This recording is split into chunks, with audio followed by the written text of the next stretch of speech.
Hi guys, I am professor Narayan नीले from भाग्यवेद academy. और आज हम देख रहे हैं फ्रेंड क्लास 9 का इंग्लिश का चैप्टर देख रहे हैं जिसका नाम है पोएम पोएम नंबर 5। पोएम का नाम है a legend of the Northland. सबसे पहले आप टाइटल के बारे में सोचेंगे फ्रेंड। ये जो पोएम ली गई है ये बिहाइव नाम के बुक से ली गई है। प्लीज़ सबको रिक्वेस्ट है पहले ये बुक आप ओपन करके बैठिए, प्लीज़ निकालिए। टाइम लगा तो चलेगा, मैं टाइम पास कर रहा हूँ थोड़ा सा, तो प्लीज़ आप पहले बुक निकालिए और पेज नंबर निकालिए 65, जल्दी से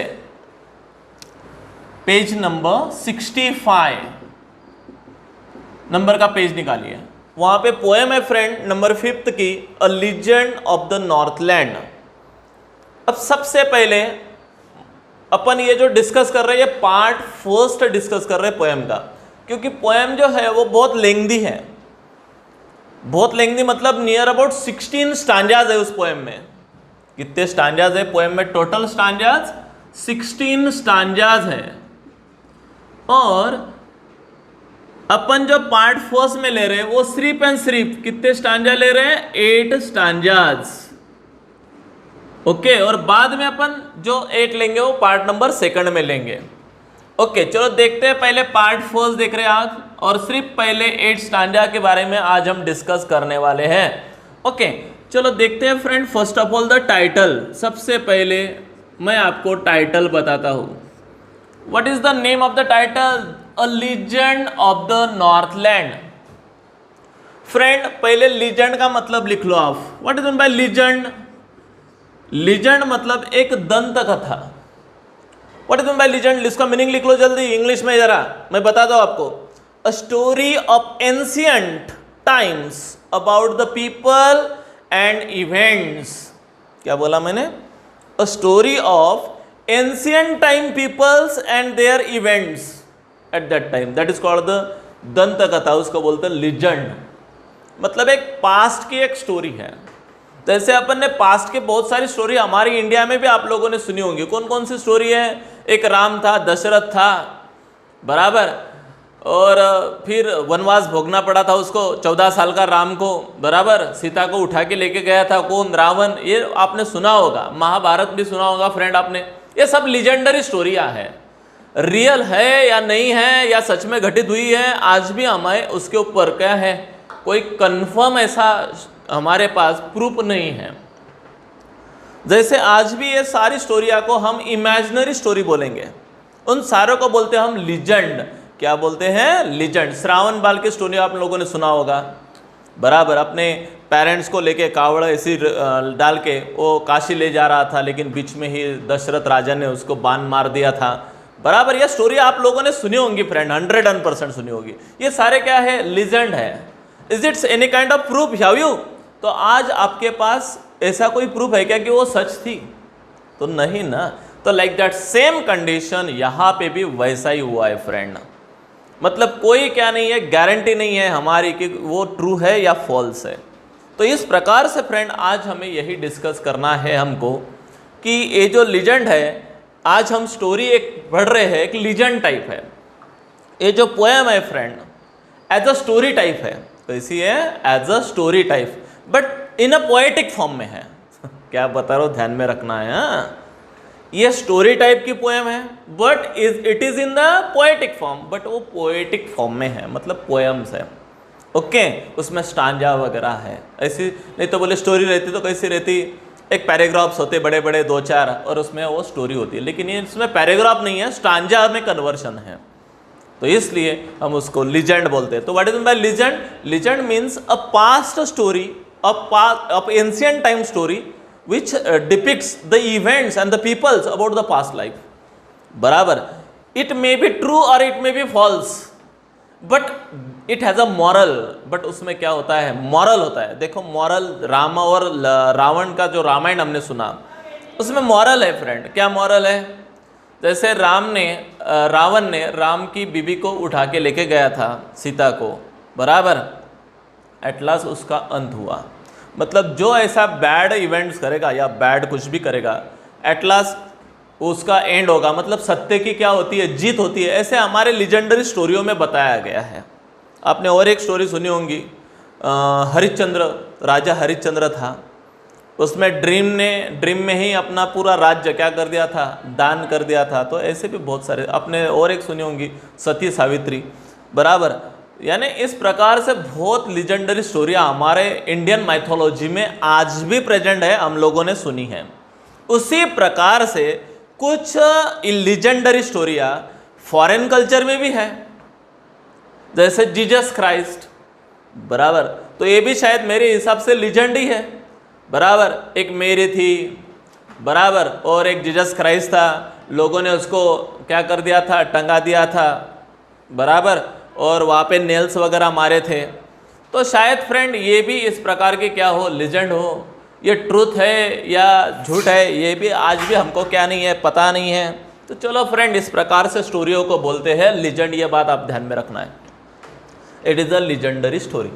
चलो, अ लीजेंड हो गया। ऑफ अ नॉर्थ लैंड, अभी what is mean by north land, मतलब पोलर एरिया की लैंड। आप लोगों ने फ्रेंड ये अर्थ देखा होगा, ये अर्थ है, बराबर, और ये जो है फ्रेंड बीच में का, ये इक्वेटर है, आपको पता है।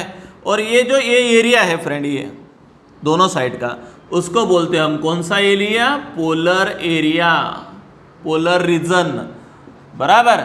ये जो होता है फ्रेंड दोनों साइड का, ए भी और ए भी पोलर एरिया है। और ये एरिया में ये जो एरिया इतना बड़ा, ये पोलर एरिया है फ्रेंड।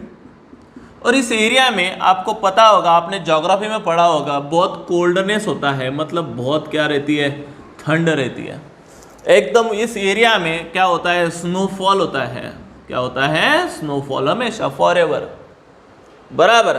तो इस एरिया में कुछ लोग, कुछ एनिमल्स रहते हैं जो सिर्फ एंड सिर्फ ज़्यादा से ज़्यादा उल जिनके शरीर के ऊपर है, ऐसे ही एनिमल यहाँ पे भालू वगैरह, ये एनिमल्स आपको यहाँ पे दिखाई देंगे, बियर वगैरह, बराबर। तो फ्रेंड इस प्रकार से ये पोलर रीजन, नॉर्थ लैंड बोलेंगे उसको। कौन सी लैंड बोलेंगे, नॉर्थ लैंड। देखो ये नॉर्थ है और ये साउथ है, बराबर, ये ईस्ट है और ये वेस्ट है। ध्यान में रखना, जहाँ पे हम होते हैं उसका ऊपर का जो पार्ट होता है वो हमेशा नॉर्थ होता है, नीचे का जो होता है वो साउथ होता है, हमारे राइट साइड का ईस्ट होता है और हमारे लेफ्ट साइड का क्या होता है, वेस्ट होता है। ये बात ध्यान में रखना है। ये जो स्टोरी है अभी, लीजेंड है, ये कौन से लैंड की है, नॉर्थ लैंड, मतलब ये एरिया की है जहाँ पे ये सब होता है, मतलब कोल्डनेस होता है, स्नोफॉल होता है, बियर वगैरह, भालू वगैरह होते हैं। आप लोगों को समझ में आया फ्रेंड? अभी अब तक सिर्फ एंड सिर्फ मैंने आपको टाइटल समझाया है। टाइटल क्या है और एक बार आपको बता देता हूँ मैं। टाइटल है a legend of a north land. कौन सा? A legend of a north land. North land की वो लीजेंड है। लीजेंड मतलब कहानी है, स्टोरी है, बट इट एंशिएंट टाइम की स्टोरी है। इट मे बी ट्रू और it may be false, that is the question, but it has a moral. वो सच है या झूठ है वो दूर की बात है, लेकिन मॉरल है ना, that's why it is a good story. वो क्या है? एक अच्छी सी क्या है? स्टोरी है। चलो देखते हैं फ्रेंड, ये हो गया मेरा टाइटल। अब अपन दूसरी बात सोचते हैं, पोएटिज। ये जो स्टोरी है फ्रेंड, ये एक लेडी ने लिखा है, दैट्स व्हाई इसको बोलते हैं पोएटिज। क्या बोलते हैं? पोएटिज। चलो देखते हैं पोएटिज के बारे में।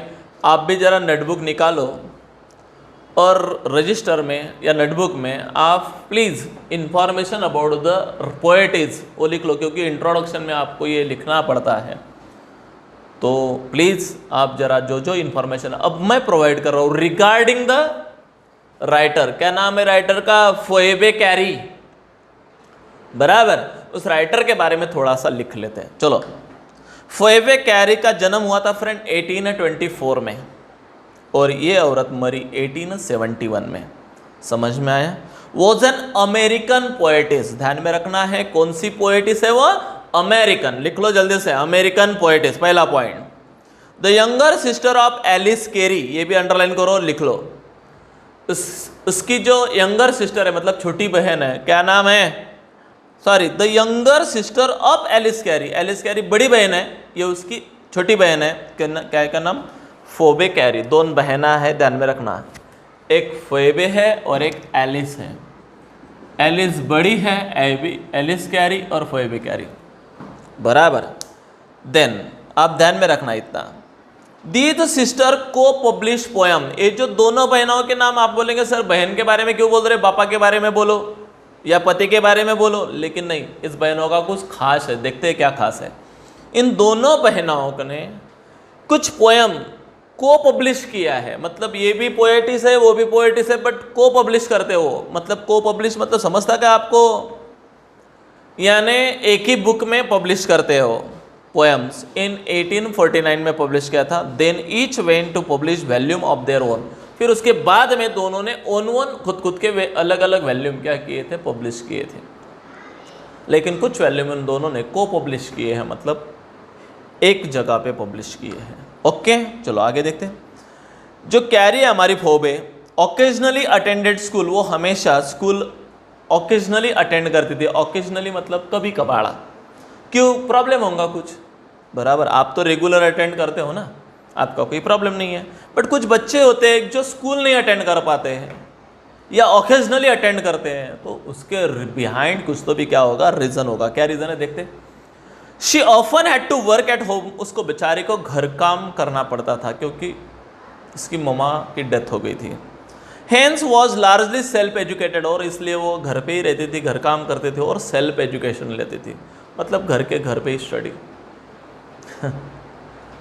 देखो फ्रेंड, कुछ लोग होते हैं जो ट्रिमेंडस मेहनत लेते हैं और घर पे ही स्टडी करते हैं, और कुछ लोग होते हैं फ्रेंड जिनको जमता नहीं है बराबर घर पे स्टडी करना। सेल्फ एजुकेशन लिया है उसने। हर मदर डाइड इन 1835, देखो फ्रेंड उसकी मम्मा 1835 में मर गई है। And 2 years later her father married again, और 2 साल के बाद उसके पापा ने और दूसरी औरत के साथ क्या कर लिया, मैरी कर लिया। अब तो प्रॉब्लम आ गया, उसका मैरी हो गया बराबर, लेकिन प्रॉब्लम एक आ गया फ्रेंड। कौन सा प्रॉब्लम? अब उसकी से जो मम्मा थी वो उसको ज़्यादा काम बोलती थी फोएबे को, दैट्स वाई उसको काम करना पड़ता था। समझ में आ रहा है? Next, Phoebe died because of hepatitis. Spelling बराबर लिख लो, आपको ये इंट्रोडक्शन में देना है। HEPATITIS, हेपेटाइटिस मतलब लिवर इन्फेक्शन। बेचारी फोएबे एट लास्ट मर गई क्योंकि उसके लीवर में क्या हो चुका था, इन्फेक्शन हो चुका था। Okay, and was buried in New York, उसको न्यूयॉर्क में क्या किया गया, बरीड किया गया। After the death of the both sister, joint anthology of their poems was also completed. What is meant by anthology? ANTHOLOGY, anthology लिख लो जरा स्पेलिंग। एंथोलॉजी का मतलब होता है same subject, different books and different authors but in one books. मतलब समझ में आया?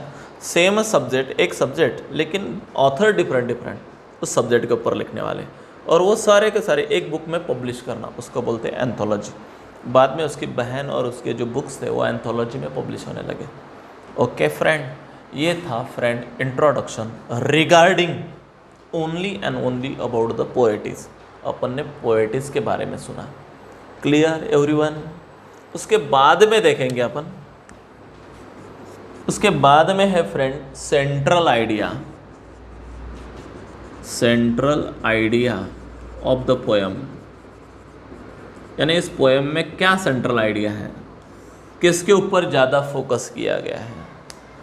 The poem puts forth idea that we should not be selfish. यानी इस पोएम में सिर्फ हमको एक आइडिया दिया है, we should not be selfish and always help the needy. यही आइडिया है, we should not be selfish and helps the needy. यानी हमने क्या नहीं होना चाहिए, सेल्फिश नहीं रहना चाहिए, हमेशा हेल्प करनी चाहिए। कौन से लोगों की? पूरे नीडी लोगों की। समझ में आया? ये यहाँ पे डिस्क्राइब किया गया है। यानी इसने बताया है कि आदमी ने हमेशा हेल्प करनी चाहिए गर्जू लोगों की, पुअर एंड नीडी लोगों की। ओके फ्रेंड, तो इस प्रकार से यहाँ पे मेंशन किया गया है। स्वार्थी नहीं रहना चाहिए। कुछ लोग बहुत सेल्फिश होते हैं। सेल्फिश का मतलब समझते हैं? ग्रीडी होते हैं, लालची होते हैं। लालची समझता है आपको? मतलब बहुत लालच होता है लोगों के मन में, बराबर। तो इस प्रकार से बहुत सारे लोग लालची होते हैं, ग्रीडी होते हैं, और इसी के बारे में यहाँ पे एक्सप्रेस किया गया है। A selfish person has no satisfaction in life.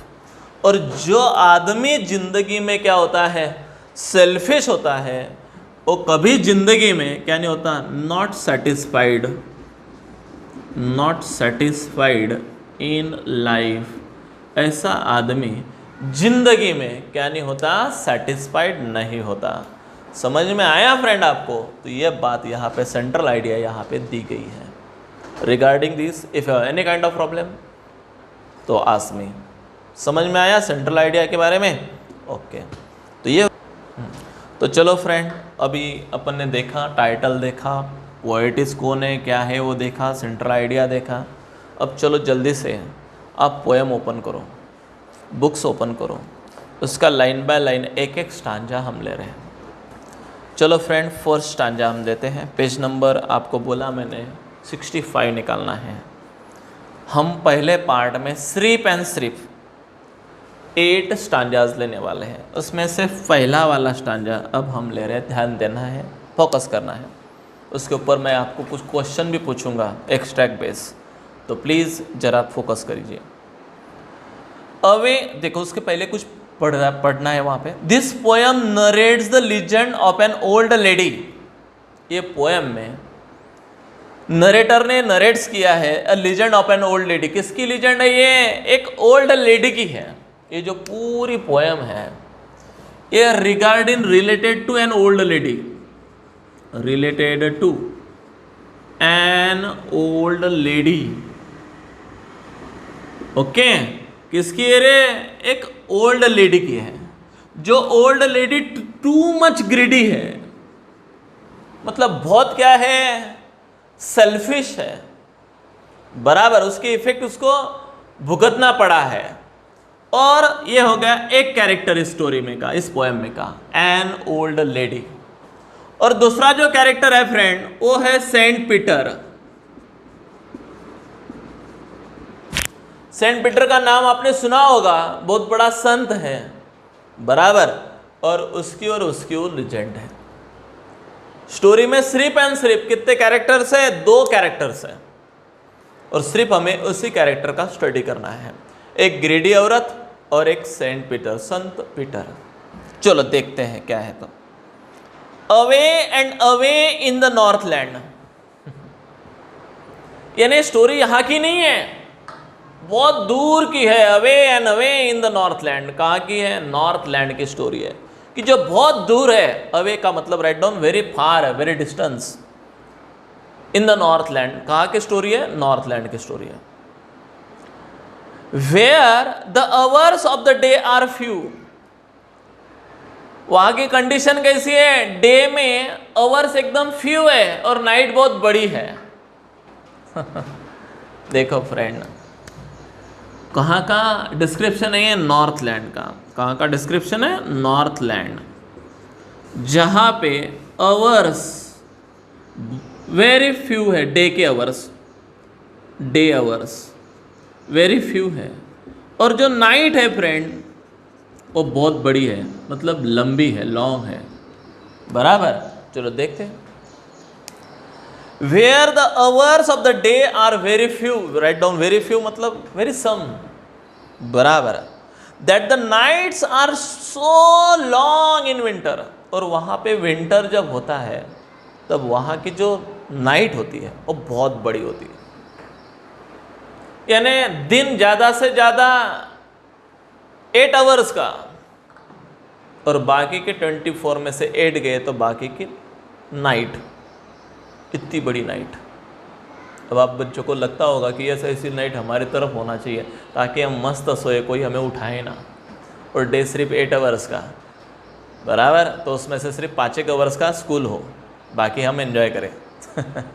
तो ऐसा नहीं है, ये कंडीशन हमारे तरफ नहीं है, ये कंडीशन कहाँ की है? नॉर्थलैंड की है फ्रेंड। कहाँ की है? नॉर्थलैंड, वहाँ की स्टोरी है ये। तो away and away in the northland where the hours of the day are very few and the nights are so long in winter that they can not sleep them through. और इतनी बड़ी night है तो obviously लोग पूरी night भर तो सोते नहीं होंगे, फिर क्या करते हैं वो लोग? कुछ काम धाम करते हैं, इन्हें पूरी नाइट भर वो लोग क्या नहीं करते हैं? सोते नहीं हैं। समझ में आया फ्रेंड? कितने लाइन्स है रे फर्स्ट स्टांजा में? फर्स्ट क्या, टोटल 16 स्टांजा है टोटल, उसमें से आज हम ले रहे हैं 8 स्टांजा पहले पार्ट में। हर स्टांजा में कितनी लाइन्स है रे? 4 लाइन्स है। कितनी लाइन्स है? 4 लाइन्स है। ओके, तो ये हुआ मेरा पहला स्टांजा। सबको समझ में आया? मुझे बताओ जरा जल्दी से। If you any kind of problem regarding the first stanza, first stanza के बारे में कोई प्रॉब्लम है क्या? तो नहीं। ओके, फिर वहां की राइमिंग स्कीम देखो एक बार। राइमिंग स्कीम, तो राइमिंग स्कीम है फ्रेंड यहां की AB CB, ये राइमिंग स्कीम है, ध्यान में रखना है। कौन सी राइमिंग स्कीम है? AB CB। ओके, चलो क्यों है देखते हैं। नेदरलैंड पहला वर्ड आया इसलिए वो नाम दिया हमने। लास्ट वाले वर्ड ध्यान में रखना, अंडरलाइन करो पहले लास्ट वाले वर्ड को पहले। चलो अंडरलाइन करो पहले नेदरलैंड के नीचे किया, उसके बाद में फ्यू, उसके बाद में विंटर, उसके बाद में थ्रू किया अंडरलाइन। चलो पहला वर्ड प्रोनाउंस करो, नेदरलैंड। नॉर्थलैंड, नॉर्थलैंड कौन सा भी हो तो ऑब्वियसली आपको ए वर्ड देना है उसको। फिर फ्यू अलग प्रोनाउंसिएशन हुआ, बी के तरफ जाना है। विंटर और अलग प्रोनाउंसिएशन हुआ, सी के तरफ जाना है। और थ्रू फ्यू सेम प्रोनाउंसिएशन है, तो बी को फ्यू को नाम दिया था बी, एंड दैट्स वाई हमको थ्रू को नाम देना पड़ेगा बी। फिर आया हमारी राइमिंग स्कीम ABCB। ओके, ये हो गया राइमिंग स्कीम। अभी हर स्टांजा की राइमिंग स्कीम मैं बताऊंगा नहीं, सिर्फ पहले की मैंने बताई। क्यों बताई? क्योंकि हर स्टांजा की राइमिंग स्कीम अब यहाँ से क्या है? सेम है। ओके, राइमिंग वर्ड्स कौन से होंगे? तो आपने फ्यू, थ्रू, ये क्या है? राइमिंग वर्ड्स है, ध्यान में रखना है। राइमिंग स्कीम अलग, राइमिंग वर्ड्स अलग। राइमिंग वर्ड्स है फ्रेंड फ्यू, थ्रू। ओके, उसके बाद में जाते हैं फ्रेंड हम पोएटिक डिवाइस। पोएटिक डिवाइस मतलब फिगर ऑफ स्पीच। चलो, इस पोएम में 2 फिगर ऑफ स्पीच ज्यादा यूज किए हैं। पहला है रिपीटिशन, स्पेलिंग बराबर ध्यान में रखना है। It is not a repetition, it is repetition. What is that? Repetition. Why it is called repetition? When there is one word is repeated, that is called the repetition. For example, पहली line में आ जाओ, away away in the northland।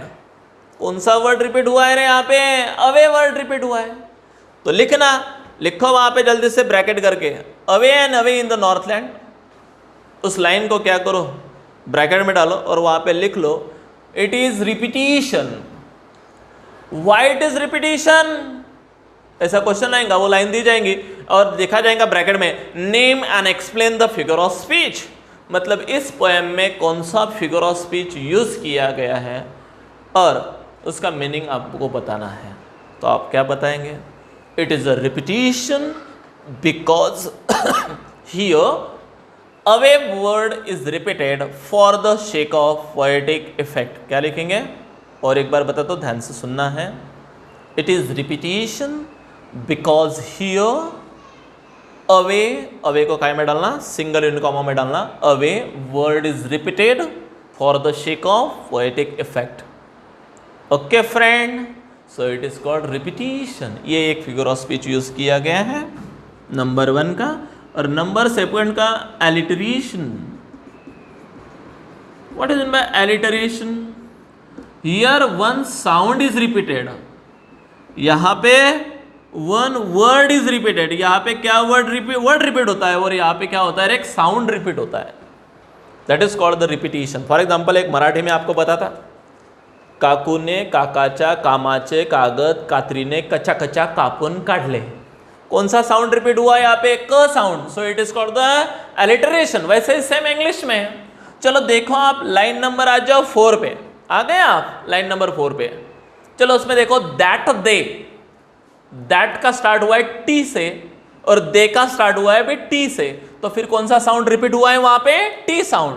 तो कैसा लिखेंगे आपको, यदि ऐसा आ गया एक सेंटेंस आ गया, that they can not sleep them through, आगे भी एक फिगर ऑफ स्पीच है उसमें, देम थ्रू, देम का भी टी है और थ्रू का भी टी है. तो कैसा लिखेंगे इसका answer, it is alliteration. Why it is alliteration? Because here T sound is repeated for the sake of poetic effect. यानी कविता का प्रभाव पड़ने के लिए कवि ने यहाँ पे एक साउंड क्या किया गया है, रिपीट किया गया है. समझ में आया? यानी each and every. ओके, आपको और एक ऐसा भी क्वेश्चन आ सकता है, why did every poet uses the figure of speech or poetic devices in his poems? यानी हर एक कवि अपने पोएट्री में, कविताओं में फिगर ऑफ स्पीच यानी अलंकार क्यों यूज करता है, क्यों यूज करता होगा?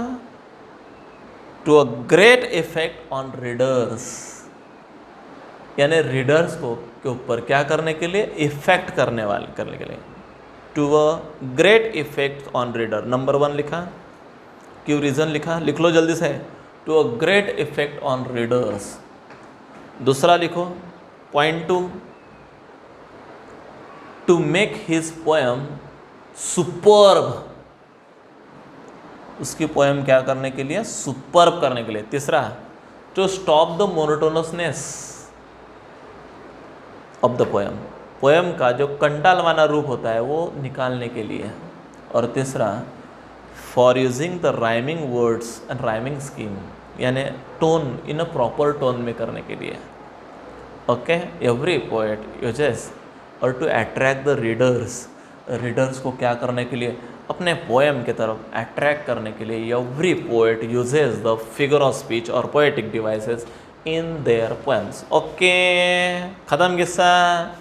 ये मैंने आपको अभी के अभी 3 क्वेश्चन क्लियर कर डाले. मतलब कौन से फिगर ऑफ स्पीच है, तो 2 फिगर ऑफ स्पीच है, एक रिपीटेशन है, एक एलिटरेशन है.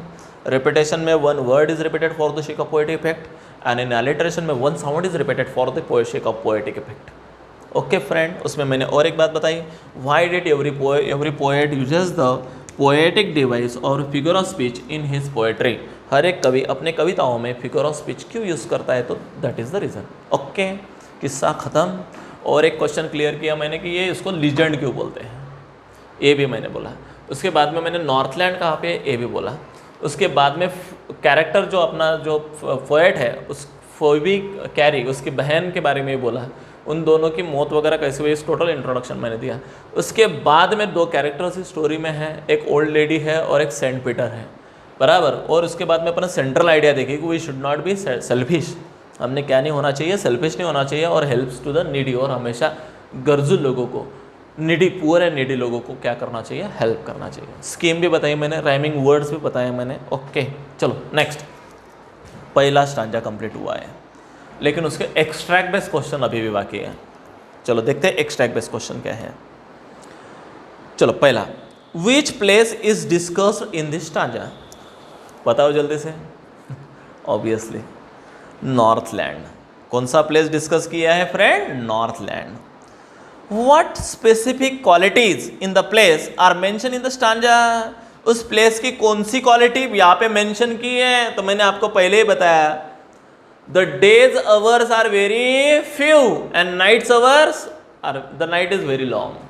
ये आवर्स, ये क्वालिटी स्पेसिफिकेशन यहाँ पे डिस्क्राइब किया है. तीसरा question, where does the poet want to go, the poet want to go to the northland, कहाँ पे जाना चाहते हैं वो, इन द नॉर्थलैंड जाना चाहता है. ओके, लास्ट वाला question, why can't we sleep through the nights in the winter, because it is so long, that's why we can't sleep them in sleeping, यानी पूरी नाइट तो हम स्लीपिंग में नहीं निकाल सकते, ऐसा. ओके, पहला पैराग्राफ क्लियर एंड कट, सबको समझ में आया होगा, ऐसा मैं एक्सपेक्टेशंस करता हूँ और चलता हूँ नेक्स्ट स्टांजा की तरफ। चलो दूसरा, बुक सामने रखना है, डिफिकल्ट वर्ड लिखते रहना है बीच बीच में। Where the harness the swift reindeers, write down harness यानी to strap and fasten. Reindeer पता है आपको, एनिमल है, आपने सुना होगा रेंडियर, आपने जान दो। क्रिसमस डे में आपने देखा होगा, वो क्रिसमस यानी जीसस क्राइस्ट आता है, काय पे आता है, एक घोड़ा गाड़ी पे आता है। घोड़ा गाड़ी नहीं, वो क्या है, रेंडियर की गाड़ी हो रहती है और क्लाउड्स में से आता है। आप लोगों ने देखा होगा वो इमेजिनेटिव स्टोरिया में, बराबर। मस्त है कि रेंडियर जोते होते उसको बोलते हैं फ्रेंड हार्सनेस। हार्सनेस मतलब जोतना, मतलब उनके नेक के ऊपर एक ऐसा एक वुड का रखना, एक इधर से रेंडियर एक इधर से रेंडियर, और दोनों के ऊपर एक लकड़ी रखना, वुड रखना, और उसको बीच में इस प्रकार से वो गाड़ी बंधना, बराबर। फिर वो गाड़ी को रोप्स होते हैं, बराबर। रेंडियर्स आगे भागेंगे तो गाड़ी उसके पीछे आती है, बिकॉज ऑफ दैट हार्सनेस, काय की वजह से, वो हार्नेस की वजह से। राइट डाउन हार्नेस का मतलब लिख लो वहां पे, अ स्ट्रैप एंड फास्टन मतलब जोतना, मतलब इस प्रकार से उस एनिमल्स को, रेंडियर्स के ऊपर वो गाड़ी रखी है। टू द स्लेजेस, स्लेजेस मतलब राइट डाउन बर्फ गाड़ी, स्नो वैन, क्या वैन बोलेंगे, snow van. When it snow, कब लेकिन ऐसा होता है जब स्नो होता है, वहाँ पे स्नोफॉल होता है, तो वहाँ पे जो लोग जाते आते हैं तो कैसे करते हैं, रेंडियर को जोतते हैं, उसको रोप्स वगैरह बांधते हैं, बाद में पीछे एक क्या होती है, स्लीजस होती है। स्लीजस का मतलब स्नो वैन होती है, स्नो के ऊपर चलने वाली वैन, बराबर, गाड़ी, बर्फ़ की गाड़ी, बराबर। तो इस प्रकार से वो गाड़ी होती है, लकड़ी की होती है, लेकिन वो बर्फ़ के ऊपर चलती है विदाउट एनी व्हील, उसको व्हील वगैरह नहीं होते, क्योंकि बर्फ़ क्या होता है, स्लीपरी होता है, उससे वो स्लिप होती है वो गाड़ी, बराबर। तो उसको बोलते हैं स्लीजेस। तो when it snow and the children look like a bears cub, wow, उस समय पे जो लोग हैं कहाँ के, नॉर्थ लैंड के, मस्त भाई कि रेंडियर के गाड़ी में, बर्फ़ की गाड़ी में बैठते हैं और निकलते हैं कहाँ से, स्नो से ऊपर। कितना मज़ा आता होगा ना, यू कैन इमेजिन, आप कल्पना कर सकते हो बच्चों, मस्त मज़ा आता होगा। And the children look like a bears cube, वहाँ के जो बच्चे होते हैं वो कैसे लगते हैं रे, looks like a bears cube, मतलब बियर्स मतलब भालू, और क्यूब्स मतलब शावक, मतलब भालू के यंग्स, बराबर, यानी भालू के बच्चे जैसे लगते हैं वहाँ के लड़के। अभी भालू के बच्चों की कल्पना क्यों दी है, इमेजिनेशन ऐसा क्यों किया है, भालू के बच्चे जैसे लगते हैं मतलब क्या, भालू के बच्चे तो नहीं है वो, बट भालू के बच्चे जैसे लगते हैं, क्योंकि भालू के बच्चों के ऊपर ऐसी फर होती है।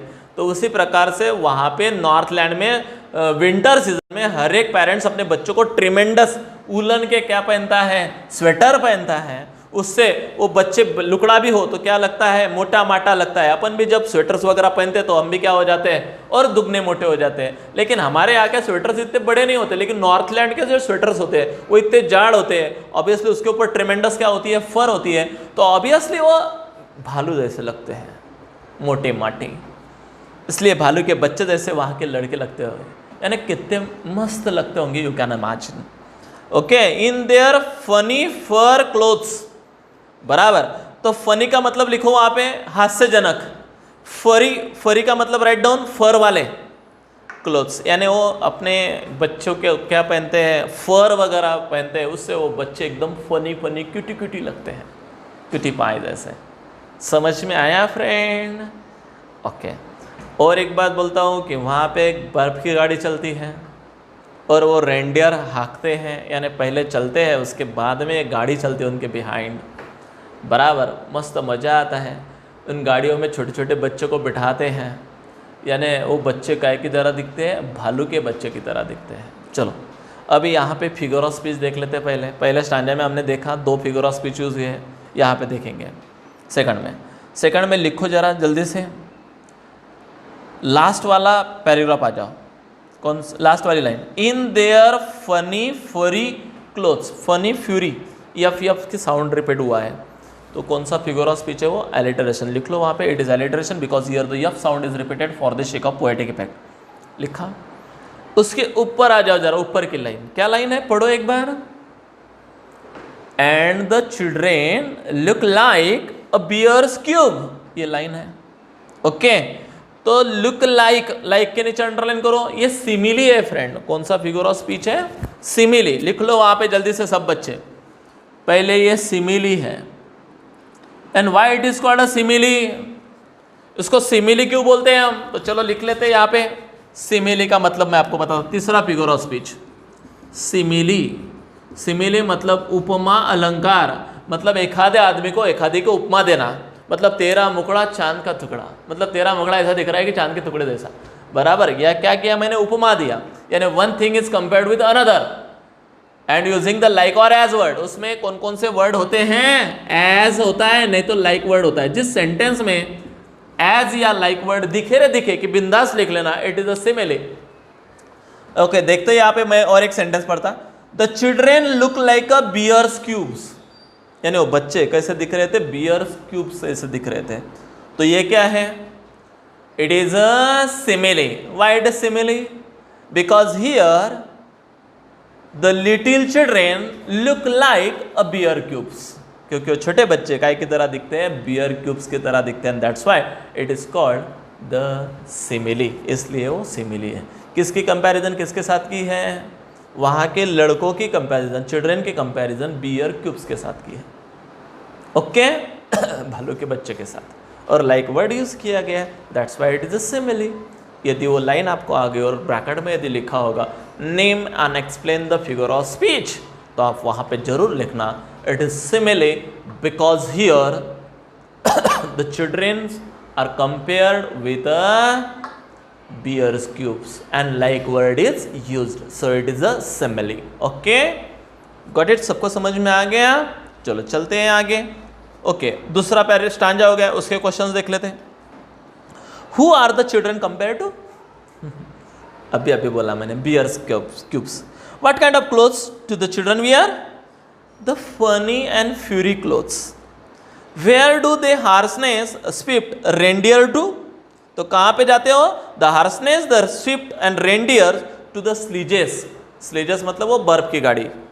Okay, how do the children look like a furry cubs, तो कैसे दिखते हो बच्चे? तो बियर्स क्यूब्स जैसे दिखते हैं। ओके, ये हो गया। चलो थर्ड स्टैंडर्ड के तरफ चलते हैं। बुक सामने रखना है सभी ने, हाँ। थर्ड स्टैंडर्ड निकालो जल्दी से, चलो पढ़ना है। They tell them a curious story, I don't believe it is a true. वहाँ के नॉर्थ लैंड के लोग उन बच्चों को क्यूरियस स्टोरियाँ बताते हैं, यानी थोड़ी सी जिज्ञासु स्टोरियाँ सुनाते हैं। बट मुझे वो स्टोरी पे पूरा क्या नहीं है, श्योरिटी नहीं है, मेरा उतना बिलीव नहीं है कि ये स्टोरी सच हो सकती है, ऐसा मुझे श्योर नहीं है। And yet you may learn a lesson if I tell a tale to you. Wow, लेकिन फिर भी मैं आज ये स्टोरी मैं आपको सुना रही हूं क्योंकि उसमें लेसन है। देखो, ये जो स्टोरी है, फोबी कैरी क्या बोल रही है, ये जो स्टोरी है लीजेंड है, ये लीजेंड सही है क्या, उसके ऊपर मेरा बिलीव नहीं, यानी मैं फुल्ली क्या नहीं हूं, श्योर नहीं हूं ऑन माई सेल्फ कि ये सच होगी। लेकिन कुछ भी हो स्टोरी, उसमें से हमको क्या मिलता है? लेसन मिलता है, कुछ तो भी सीख मिलती है। And that's why I want to tell you this story to you. इसलिए मुझे ये स्टोरी आपके साथ शेयर करने में क्या आएगा? मजा आएगा, बराबर है। देखो फ्रेंड, स्टोरी कैसी भी हो, उसमें से यदि कुछ लोगों को सीखने को मिलती है तो we should share the story with the others. तो हमने वो स्टोरी दूसरों के साथ क्या करना चाहिए? शेयर करना चाहिए। Obviously it's our duty. तो लोगों को सिखाने के लिए वो स्टोरी सच हो या झूठ हो, लेकिन सिखानी तो पड़ेगी। जैसे रामायण सच है झूठ है पता नहीं, बट रावण ने थोड़ा सा बुरा किया, दूसरों की औरत को उठाया और लेके गया, ऑब्वियसली उसका अंत हो गया। ताकि ये स्टोरी आपके साथ शेयर की गई है। क्यों की गई है? ये सच है झूठ है मुझे पता नहीं, लेकिन की गई है ताकि आप भी इन फ्यूचर ऐसा काम ना करें, किसी की बेबी को न उठाए, ताकि आपके ऊपर भी द सेम कैलेमिटी में भी बिफॉल, यानी रावण जैसे दुराचारी आदमी, इतना स्ट्रांग आदमी, लेकिन फिर भी उसके क्या नहीं हुआ, वो खुद को सेव नहीं कर पाया। उसके पास ट्रेमेंडस पैसा था, ताकत था, फिर भी सेव नहीं कर पाया, because he has done a crime, क्योंकि उसने क्या किया था, गुनाह किया था। यदि आप भी ऐसा क्राइम करोगे तो आप भी इस से यानी बचोगे नहीं। दैट इज द मॉरल यार, तो ये मॉरल है। तो वही हमारे साथ पोएट बोलती है कि मुझे पता नहीं है ये सच है या झूठ, लेकिन फिर भी मैं आपके साथ ये शेयर कर रही हूं क्योंकि तो उसमें लेसन है, दैट्स ऑल। ओके, चलो देखते हैं, निकालो जरा पहली लाइन देखो जरा एक बार। एलिटरेशन है, टी टी रिपीट हुआ है, देखो जरा 3 बार हुआ है। They tell them, okay, that's why it is called the alliteration. Okay, उसके 3rd वाली लाइन पे आ जाओ। And yet you may learn a lesson. तो यहाँ पे देखो वाई साउंड भी रिपीट हुआ है और यल साउंड भी रिपीट हुआ है, that's why it is called also the alliteration. तो इस यहाँ पे भी एलिटरेशन हुआ है। ओके, आगे, if I tell the tale to you, यहाँ पे 2 टेल है फ्रेंड, एक TELL है और TALE है। टेल मतलब सुना रही हूँ, और टेल मतलब स्टोरी। मैं आपको ये स्टोरी इसलिए सुना रही हूँ क्योंकि स्टोरी में क्या है, लेसन है, मॉरल है। जिसमें मॉरल है वो दूसरों को क्या करना चाहिए, सुनाना चाहिए। आगे चलते, चलो उसके ऊपर कुछ क्वेश्चंस होंगे, चलो क्वेश्चंस देख लेते पहले आप। हाँ, 3rd है वो, who does not believe in the story? The poet. Why does the poet narrate this tale? Because it has a lesson, it has a moral. Whom is the story told to? To the children. ये story किसको सुनाई जा रही है, बच्चों को, यानी तुम्हारे जैसे बच्चों को। Okay, who are they in the first line? पहले लाइन में बोला है दे मतलब कौन, the local people in the Northland के लोकल लोगों को दे वर्ड कहा गया है। ओके, चलो चलते हैं 4th स्टांजा के ऊपर। 3rd स्टांजा पे समझ में आया, उसकी भी राइमिंग स्कीम सेम है, कौन कौन सी, ABCB। ओके, चलो चलते हैं 4th स्टांजा की तरफ। Once when the good Saint Peter, एक बार क्या हुआ, वहां पे सेंट पीटर आ गया, मतलब संत पीटर आ गया। Lived in a world below, वो यहाँ पे रहता था। एंड वॉक्ड अबाउट इट, वहां से वो जा रहा था। अभी सेंट पीटर एक जगह पे नहीं रहता है, he is wandering here and there. वो हमेशा यहाँ से वहाँ क्या करते रहता है, वॉन्डरिंग करते रहता है। प्रीचिंग करते रहता है। What is preaching?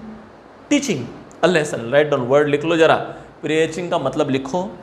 To give religious speech and to teach a lesson to the public को हमेशा क्या करते रहता है, प्रीचिंग करते रहता है, मतलब टीचिंग करते रहता है, सिखाते रहता है what is good and what is bad. ये बातें हमेशा सेंट पीटर क्या करता है, one place to one other place जाता है और बताता है। जैसे हमारे संत तुकाराम, हमारे मराठी में आप लोगों ने सुना होगा, संत तुकाराम महाराज क्या करते थे, जहाँ पे भी जाते थे वहाँ पे लोगों को प्रीचिंग करते थे। प्रीचिंग का मतलब ज्ञान देना, लोगों में ज्ञान बांटना, लोगों को अच्छी बातें बताना, what is good and what is bad बताना। ऐसा सेंट पीटर भी करता था। Walked about it preaching just as he did, you know, आपको तो पता है सेंट पीटर ने आज तक क्या क्या किया है, आप लोगों ने सुना होगा। समझ में आया 4th स्टांजा? ओके, उसमें सिर्फ एक ही वर्ड है डिफिकल्ट वर्ड जो मैंने बताया, प्रीचिंग। चलो देखते हैं उसके ऊपर क्वेश्चंस देखते हैं। Who was Peter? पीटर कौन था? तो ही वॉज अ सेंट, संत था वो। What did he do? He use to preach, वो हमेशा क्या करता है, प्रीच करता है। Okay, where did Saint Peter live? Saint Peter कहाँ रहता है? The Saint Peter lived in a mortal world below the heavenly abode of the God, यानी इस वर्ल्ड में रहता है, संसार में रहता है। बराबर। आगे, who did Saint Peter preach to? Saint Peter किसको प्रीचिंग करता है? The people of the world, इस वर्ल्ड के जितने भी लोग हैं उनको सिखाते रहता है। समझ में आया? चलो आगे 5th नंबर का स्टांजा देखो जरा। He use to come to the door of a cottage, वो सेंट पीटर चलते आया चलते चलते, मुसाफिर है वो। मुसाफिर एक जगह पे रहते क्या? नहीं, wandering one place to another place, ऐसा चलते चलते आया, उसको एक कुटिया दिखी, कॉटेज दिखा। कॉटेज का मतलब लिखो कुटिया, अ स्मॉल हट। इन अ ट्रेवलिंग राउंड द अर्थ, वो अर्थ को क्या कर रहा था, राउंड मार रहा था, उसको बीच में क्या दिखा, वो कुटिया दिखी, उस कुटिया के पास चला गया। Where the little woman was making a cake, वहां पे एक छोटी औरत, अभी छोटी औरत मतलब हाइट ज्यादा नहीं थी उसकी, इसलिए छोटी बोला है। The little woman was making a cakes, क्या बना रही थी, वो केक बना रही थी, बराबर। And baking them on the hearth, hearth मतलब राइट डाउन, वहां पे लिखो फायर प्लेस, भट्टी, भट्टी के ऊपर वो केक को क्या कर रही थी, बेकिंग कर रही थी। बेकिंग का मतलब राइट डाउन कुकिंग, पकाना, पका रही थी। अब वहां पे कौन आया है, सेंट पीटर आया है। क्यों आया है, वो भट्टी के पास एक औरत क्या कर रही थी, केक को बेक कर रही थी, इस प्रकार से वो वहां पे आया है। ओके, समझ में आया। चलो देखते हैं उसमें क्या है। तो फ्रेंड उसके क्वेश्चंस देखते हैं, 5 नंबर का समझ में आया सबको। चलो देखते हैं। Whom did the Saint Peter meet? Saint Peter किसको मिला, तो Saint Peter met to a little woman, एक छोटी औरत को। What was she doing? She was baking a cake. Where did she come to? He come to, वो कहाँ से आया था, तो he come to the door of the cottage. Okay, और एक question, where did he travel, और वो कहाँ जा रहा है, he travel the round the earth, मतलब अर्थ को क्या कर रहा है, वो राउंड मार रहा है। ये हो गया एक्स्ट्रैक्ट बेस्ड क्वेश्चन, समझ में आया। ओके, 6 नंबर का पैराग्राफ देखो आप, 6, चलो देखते हैं। एंड बीइंग फेंट एंड फास्टिंग, बेचारा चलते चलते आया था। कौन चलते चलते आया था, सेंट पीटर चलते चलते आया था। उसको बहुत फेंट लग रहा था, because it was a fasting, he has a fasting, उसका फास्ट था, राइट डाउन फास्ट म्हणजे उपवास, मतलब फास्टिंग का मतलब लिखो to avoid a food on special occasion, तो ऐसा उसका फास्ट था, दैट्स वाई उसको फेंट लग रहा था। फेंट मतलब कमजोर लग रहा था। For the day was almost done, पूरा दिन भर उसने फास्ट किया था और चलते आया था, ऑब्वियसली टायर्ड हो चुका था, पूरा एग्जॉस्ट हो चुका था। He asked her from her store of cake, तो फिर वो आया और बोला, मैम आपके स्टोर में से मुझे एक केक चाहिए, प्लीज़ दो ना, I am very hungry, I had a fast, मेरा क्या था, फास्ट था। To give him a single one, लगे तो 2-4 मत दो, सिर्फ एक केक दो, बस उससे मेरा फिलअप हो जाएगा, मेरा पेट भर जाएगा, प्लीज़। ऐसा रिक्वेस्ट किसने किसको किया, सेंट पीटर ने उस वुमन को किया, उस लिटिल वुमन को किया। चलो देखते हैं, ये था हमारा 6 नंबर का पैसेज। तो चलो 6 नंबर के पैसेज में क्या बोला है देखते हैं। Who was on fast, question देखते हैं, फास्ट पे कौन था, तो ऑब्वियसली कौन था, Saint Peter. What did the visitor demand for, a single cake. Why was he faint, because it was he had a fasting. What time of the day was it was, तो कौन सा time है वो, the day was about to come to an end, यानी शाम का समय था, इवनिंग का समय था। ओके, इसलिए उसको, चलो लाइन आ जाओ फ्रेंड आप, पहली लाइन उस पैराग्राफ की। एंड बीइंग अ फेंट विथ फास्टिंग, चलो बताओ कौन सा फिगर ऑफ स्पीच है, फेंट विथ फास्टिंग, ऑब्वियसली यार एफ साउंड रिपीट हुआ है, अलिटरेशन है। ओके, तो इस प्रकार से खत्म हुआ। ओके, चेंज करो भला, पेज पलटाओ सब बच्चे। 7 नंबर का स्टांजा अभी हम देखेंगे। So she made a very little cake, अब उसने केक मांगा है, इसलिए वो औरत क्या बना रही है, केक बना रही है।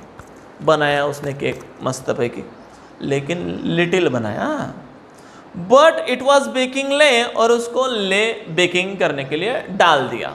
ले करना मतलब put down. She looked at it, और उस बेक की तरफ वो देख रही थी।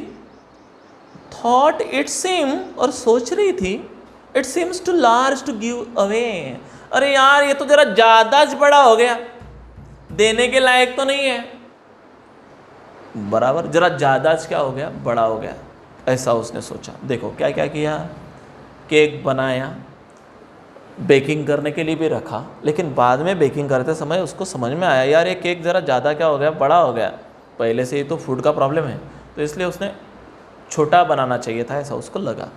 चलो समझ में आया। गिव अवे मतलब right down, to give for free. Okay, चलो देखते हैं उसका, ये था हमारा 7 नंबर का पैराग्राफ। उसके ऊपर कुछ क्वेश्चन है। Name the poem and the poet, obviously poem का भी नाम आपको याद है और पोएट का भी नाम याद है। What did the little woman do, she made a very little cake, what did she make? A very little cake. What did she think about the cake? It was too large to give away. यानी इतना बड़ा हो गया है कि देने लायक नहीं है। देखो फ्रेंड, यहाँ पे 2 की क्या हुई है, स्ट्रक्चर यूज़ किया गया है। अभी 2 का स्ट्रक्चर समझता है फ्रेंड आपको? 2 और दूसरा 2, मतलब कोई भी बात इतनी बड़ी होना कि देने लायक नहीं। He was too fat to run fast, मतलब इतना जाड़ा है कि भाग नहीं सकता। Okay, it was too hot to drink, मतलब चाय इतनी गर्म थी पीने लायक नहीं है। तो ये मतलब है यहाँ पे इतना बड़ा था कि देने लायक नहीं है, ऐसा 2 का स्ट्रक्चर बोलते हैं उसको। ओके, ध्यान में रखना है। अभी लास्ट वाला पैराग्राफ अपन देखते हैं, स्टांजा देखते हैं। देयरफॉर शी नीडेड अनदर, तो उसने वो जो केक बना वो बड़ा बन गया था, साइड में रख दिया, उसको दिया नहीं। सेंट पीटर देख रहा था, उसको भूख लगी थी, फिर भी शेयर नहीं किया। अब क्या किया? देयरफॉर शी नीडेड अनदर, उसने और एक दूसरा क्या बना लिया? केक बना लिया। स्टिल अन स्मॉलर वन, उससे और क्या बनाया? स्मॉल बनाया। It looked, but it looked when it turn it over, but जब उसने उसको बेकिंग करने को लगा दिया तो और वो फूक गया, और फिर उसको लगा as large as the first had done. अरे यार, ये भी पहले जैसा ही क्या हो गया? बड़ा हो गया। ये भी मैंने क्या नहीं करना चाहिए? शेयर नहीं करना चाहिए। एंड दैट्स वाई उसने वो भी पकड़ा और साइड पे रख दिया। एंड सेंट पीटर देख रहा है, सेंट पीटर को वो केक नहीं दे रही है। क्यों नहीं दे रही है? समझ में आया रीज़न? क्योंकि ये भी बड़ा हो चुका था उसके हिसाब से। ओके, चलो देखते हैं 8 नंबर के इसका पैराग्राफ का, उसके extra base questions. What did she do? She needed the another cake. Okay, चलो आगे। What did she notice when she turn that cake over? जब उसको केक पलटाया उसने, तब उसको क्या समझ में आया? It was too large as the first one, पहले जैसे ही लार्ज हो गया। How was the another cake that she made for Saint Peter? कैसे बना था? She made a smaller cake for the Saint Peter. Actually उसने उसके लिए कैसा केक बनाया था? स्मॉलर। लास्ट वाला question, how did the second cake look like to the old woman, to the little woman? It look like the as big as the first one, यानी पहले जैसा ही बड़ा उसको लगा था। चलो फ्रेंड, वहाँ पे नीडेड वर्ड है, नीडेड, KNEADED। नीडेड का मतलब टू मेक अ मिक्सचर, मतलब बनाना, बराबर। दूसरा और मिक्सचर बनाया, दूसरा बनाया, लेकिन उसको वो भी उसके साथ शेयर नहीं किया। यानी देखो, पहला बनाया वो भी शेयर नहीं किया, दूसरा बनाया वो भी शेयर नहीं किया, क्योंकि वो बड़े दिख रहे थे उसको। यानी उसका मतलब उसको क्या करना है? छोटा सा केक उसको देना है। यानी वो औरत क्या है? ग्रीडी। समझ में आया होगा आपको? वो औरत बहुत ही क्या है? ग्रीडी है। सेंट पीटर उसकी वजह से क्या हुआ? एंग्री हुआ, बराबर। यहाँ तक अपन रुकते हैं फ्रेंड, यहाँ तक 8 स्टांजे मेरे कंप्लीट होते हैं। शायद आपको ईच एंड एवरी स्टांजा क्या हो गया होगा, समझ में आया होगा। ऐसी मैं एक्सपेक्टेशंस करता हूँ। एक्सपेक्टेशन क्यों ना करूँ? क्योंकि मुझे पता है मैंने कैसे सिखाया है। ओके, 100% आपको समझ में आया होगा। फिर भी आपको यदि कोई प्रॉब्लम आया तो please ask me in my comment box. I will be surely solve each and every problem of you. और यदि मेरा वीडियो आपको अच्छा लगा तो share it with your friend circle. Okay, and subscribe my channel. और यदि वीडियो अच्छा लगा तो प्लीज़ वहाँ पे लाइक का बटन है वो ज़रूर दबाएगा। Bye, see you, thank you.